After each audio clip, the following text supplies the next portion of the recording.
ঈদে মুক্তি পেয়েছে গিয়াসউদ্দিন সেলিমের সিনেমা কাজল রেখা। ইতিমধ্যেই সিনেমাটির কাজল রেখা যে চরিত্রটি, সেই চরিত্রটি দর্শকের মন ছুঁয়ে গেছে এবং দর্শককে তার অভিনয় মুগ্ধ করেছে। আজকে আমরা আড্ডা দেবো কাজল রেখার সাথে। কাজল রেখা, জি, কাজল রেখা না মন্দির? দুটোই আপাতত। দুটোই আপাতত। দর্শক বলছে যে কাজল রেখার অভিনয় তাদের মন ছুঁয়ে গেছে। এই যে দর্শকের এই অনুভূতিটাকে কিভাবে দেখেন?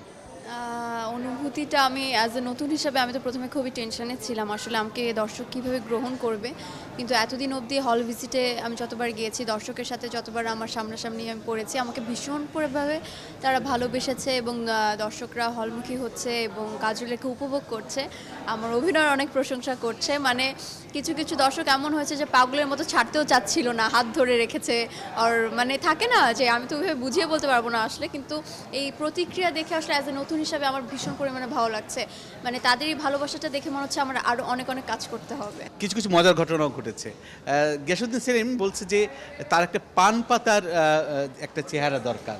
তো এই দর্শক কি কি কি বলেছে যে আপনার লুক নিয়ে, যে কি পান পাতার যে চেহারা সেটা কি দর্শক পেয়েছে, বা দর্শক অনেক সময় যে আপনি দেখেছেন হল ভিজিট করতে গেছেন সেখানেও কিন্তু মজার মজার ঘটনা ঘটেছে, যদি শেয়ার করতেন।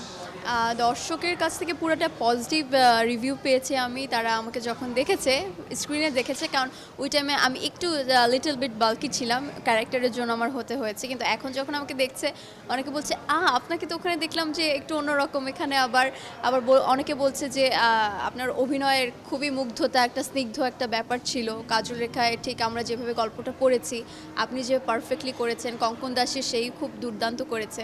মানে অনেক প্রশংসা পাচ্ছি অ্যাজ এ নতুন হিসাবে। আমাকে যে ওরা অ্যাকসেপ্ট করেছে কাজল রেখা হিসাবেই, এটা আসলে খুবই ভালো লাগার বিষয়। খুবই ভালো একটা বিষয়।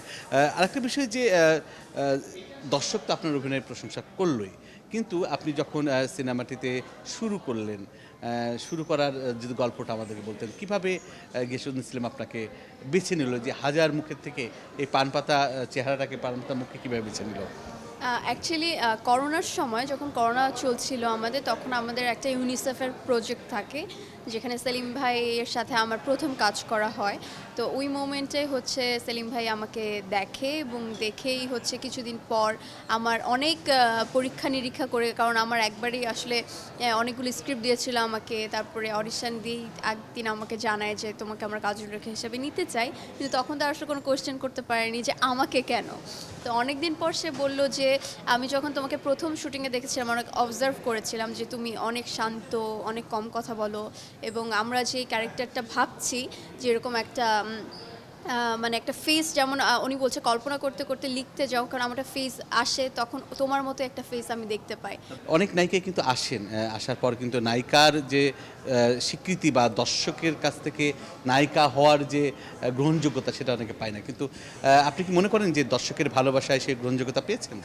একদমই, আমি একদমই 100% বলতে চাই দর্শকের প্রচুর ভালোবাসা পাচ্ছি, এবং আমাদের যে দর্শকরা আছেন তারা কাজল রেখা খুব দারুণভাবে উপভোগ করছে, এবং আশা করি এটা অনেক দূর অবধি যাবে আমার কাছে। আগামীতে কি নায়িকা হিসেবে এই সেলুলয়েডে নিজের জায়গা করতে চান, নাকি একজন অভিনেত্রী হিসেবে করতে চান? একজন পাকাপোক্ত অভিনেত্রী হতে চাই আমি। দর্শককে কিছু বলবেন? দর্শককে শুধু এতটুকুই বলতে চাই, কাজল রেখা আপনাদের পাশে প্রেক্ষাগৃহে চলছে, যারা দেখে ফেলেছেন তাদেরকে অসংখ্য ধন্যবাদ, এবং যারা দেখেনি সপরিবার এবং বন্ধুবান্ধব নিয়ে এসে অবশ্যই কাজল রেখা উপভোগ করবেন। দর্শক, আমরা কথা বলছিলাম কাজল রেখার সাথে, অর্থাৎ মন্দিরের সাথে। মন্দিরে কিন্তু তার প্রথম সিনেমাতেই কিন্তু দর্শকের মন ছুঁয়ে গেছে, অর্থাৎ দর্শকের মন পেয়ে গেছে। তো সেক্ষেত্রে বলতে পারি যে আগামীতে হয়তো এই কাজল রেখার কাছ থেকেই, এই মন্দিরের কাছ থেকেই দর্শক আরও ভালো ভালো সিনেমা পাবেন।